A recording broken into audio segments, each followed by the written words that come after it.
ആറ്റുവക്കിലെ ആഞ്ഞിലി ചോട്ടിലെ കാത്തു നിന്നൊരു തോണിയല്ലേ ആർത്തിരമ്പി നിറയണ നിരത്ത് നീന്തിയെത്തണമൊന്നരികെ ആരുമൊന്നു നനയാൻ കൊതിക്കണ രാവിലാദ്യ മഴക്കുളിരിൽ നീ പറയും കഥകളിലൊക്കെയും തൂമഴ തുള്ളി തുള്ളി വന്നു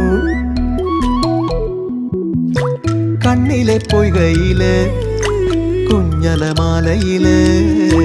ഞാനോ മീനോ കാണാത്തീരം തേടി പോകും പൊൻകിന തോണികളോ പൊന്നര എണ്ണങ്ങളോ